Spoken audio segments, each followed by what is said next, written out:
Hello guys, welcome to my channel simplified classes. मैं हूँ doctor Nisha और आज हम पढ़ेंगे बच्चों chapter 17 that is stars and the solar system के बारे में। लेकिन इनके बारे में डिटेल स्टडी से पहले हम यहाँ पे जो इंट्रोडक्शन दे रखा है हम उससे पहले पढ़ेंगे। Paheli and Boojho visited their the grand parents village during the summer break. Paheli and Boojho कहाँ चले गए? अपने ग्रैंड पेरेंट्स के विलेज गए। कब? ड्यूरिंग द समर ब्रेक गए। After dinner they went on the roof of the house. Dinner करने के बाद वो कहाँ चले गए? अपने हाउस के रूफ पे चले गए, मीन्स छत पे या टेरेस कह सकते हो, वहाँ पे चले गए। It was a clear cloudless night. तो स्काई कैसा था? काफ़ी क्लियर था और क्लाउडलेस था, मीन्स वहाँ पे क्लाउड्स नहीं थे।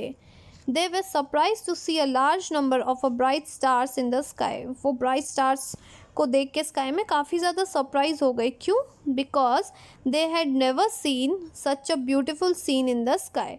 जैसे फिगर 17.1 में दिख रहा है, इन्होंने ऐसा सीन अपने कहते हैं ना सिटीज़ में नहीं देखा था। पहेली wonder why the village sky was so different from the night sky in the big cities. तो पहेली वंडर कर रहा है जो विलेज की जो स्काई है नाइट टाइम पे जैसा आप देख रहे हो, जितना ब्यूटीफुल दिख रहे हो, ऐसा सिटीज़ में क्यों नहीं होता।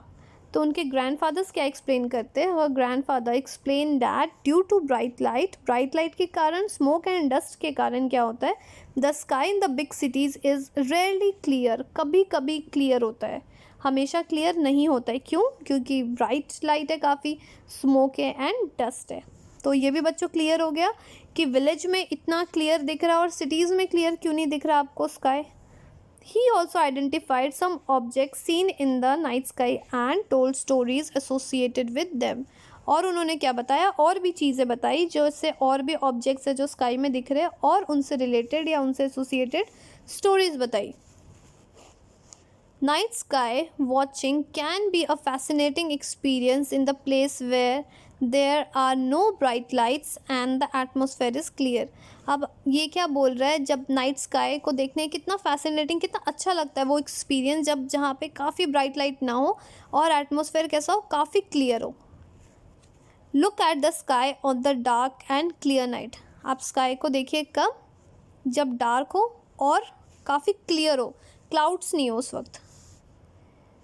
You see the entire sky dotted with a countless stars. आप क्या देखेंगे? स्काई में बहुत सारे डॉटेड लाइक स्ट्रक्चर्स आपको दिखेंगे। वो क्या होंगे?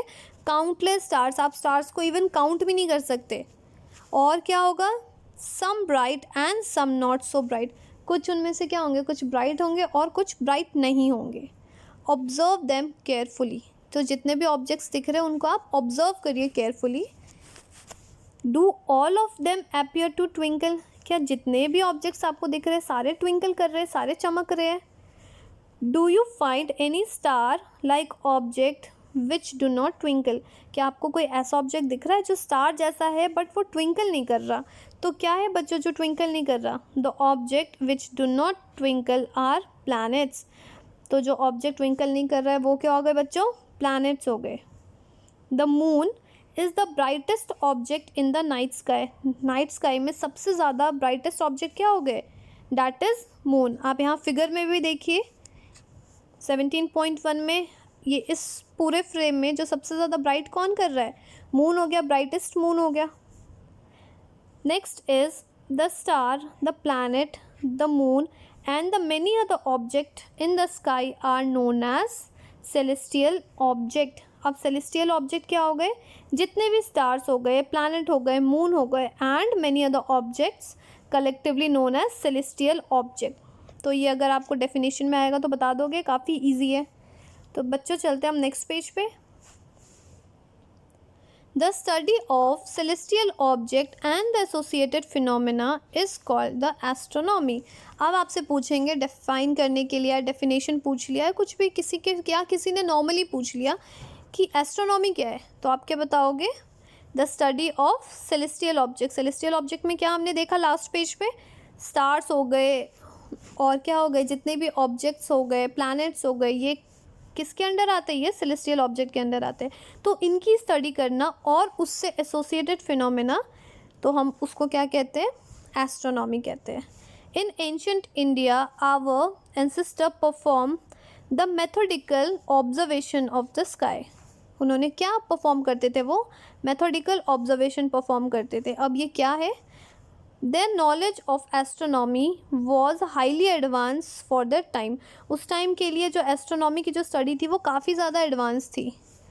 Okay, passage of the sun, the star, the moon, the planet in the sky help them to devise the calendar and एलमेंसेस।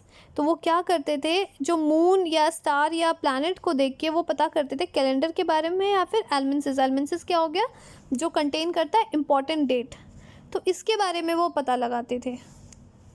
Next is these were often used by the people in their day-to-day conduct and a better understanding of the climate and rainfall pattern for a timing, sowing and the choice of crops या फिर fixing या फिर date of seasons and festival।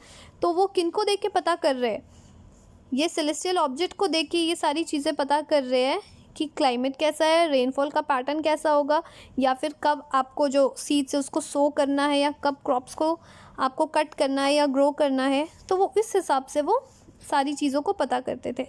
Late us also make some observation of the celestial object and learn about them. तो बच्चों यहाँ तक तो हमने सारा इंट्रो पढ़ा है। अब हम अपने नेक्स्ट वीडियो में पढ़ेंगे 17.1 दैट इज़ द मून के बारे में।